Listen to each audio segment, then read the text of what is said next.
Top 4 Supernatural Creepypastas. 4. Slenderman.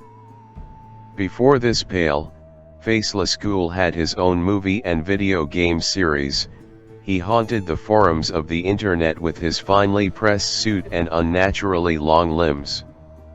The Slender Man's story is not a narrative one, but a pseudo-historical look at this monster's history with humanity that is tied into several other creepypastas.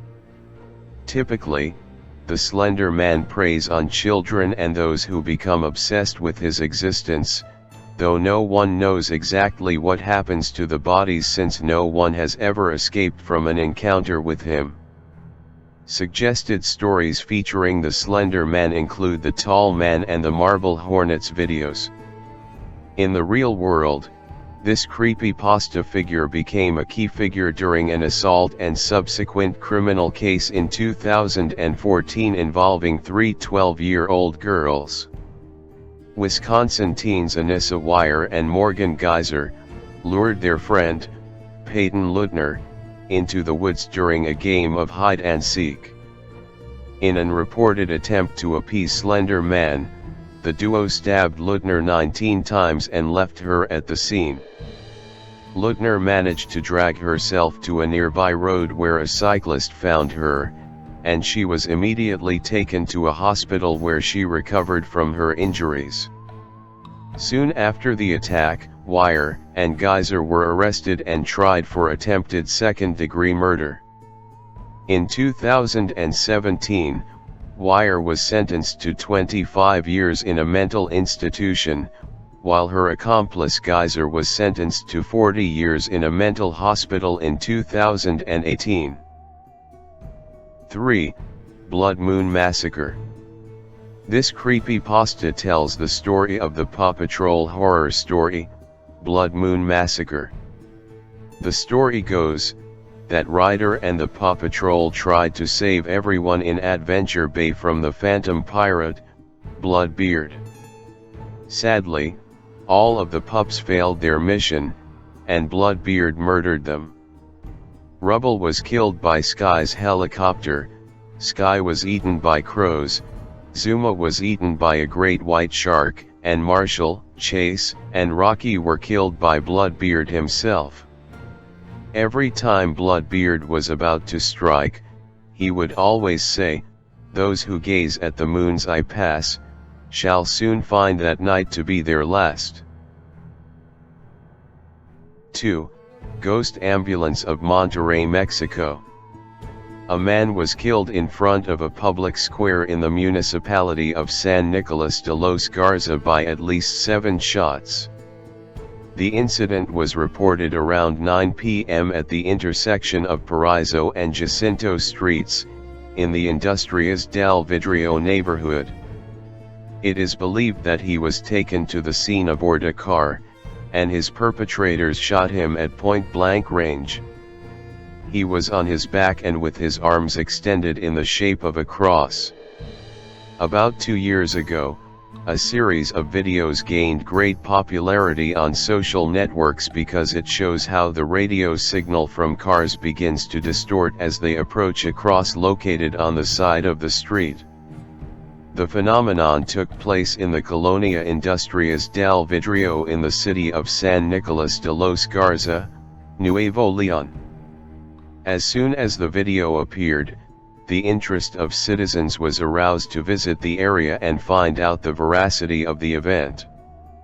Thousands of cars have gathered every night, to tune into 690 AM and listen to the distorted sound of what appears to be a ghost ambulance.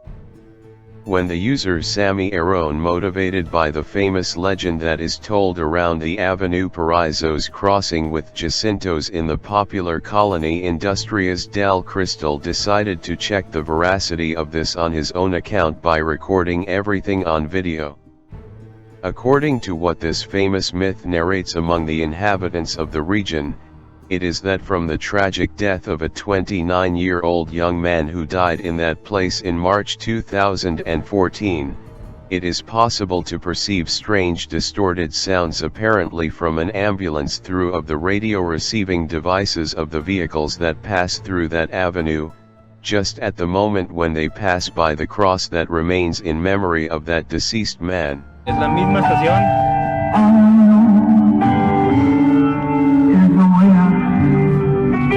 Ahí vamos. Por allá está la cruz. Dale lento, más lento, más lento. ¡A la madre! ¿Dónde está la cruz? Ahí está la cruz. Dale, dale.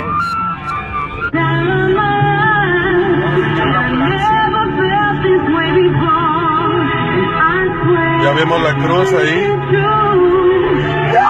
No mames, güey.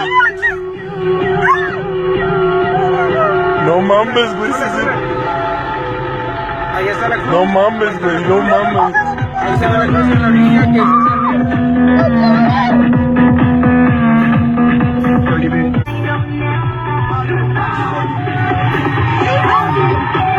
No mames, güey.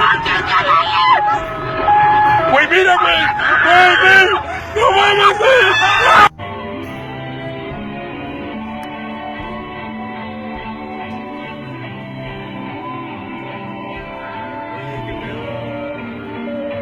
Ay.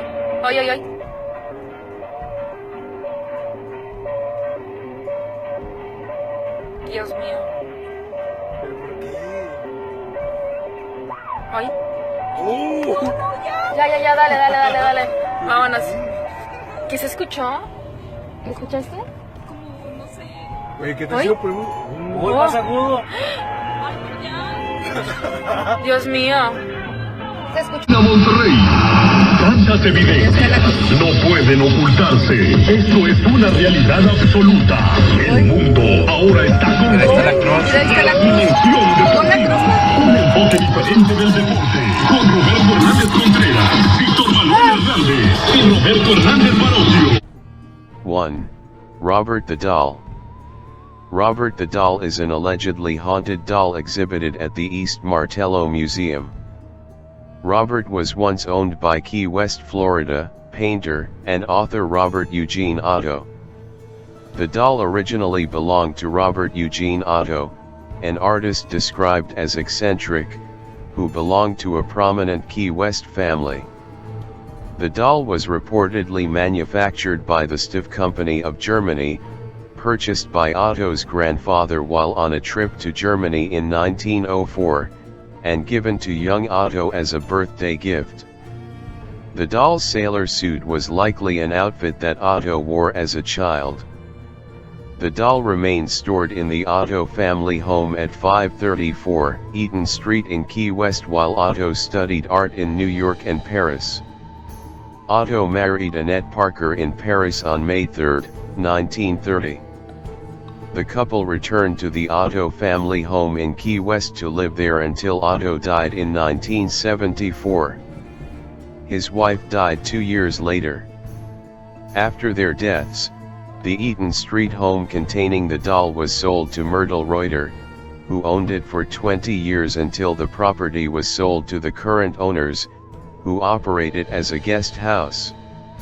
In 1994, the doll was donated to the East Martello Museum in Key West, Florida, where it eventually became a popular tourist attraction. It is annually rotated to the old post office and custom house in October. According to legend, the doll has supernatural abilities that allow it to move, change its facial expressions, and make giggling sounds. Some versions of the legend claim that a young girl of Bahamian descent gave Otto the doll as a gift or as retaliation for a wrongdoing. Other stories claim that the doll moved voodoo figurines around the room, and was aware of what went on around him. Still other legends claim that the doll vanished after Otto's house changed ownership a number of times after his death, or that young Otto triggered the doll's supernatural powers by blaming his childhood mishaps on the doll. According to local folklore, the doll has caused car accidents, broken bones, job loss, divorce and a cornucopia of other misfortunes, and museum visitors supposedly experience post-visit misfortunes for failing to respect Robert.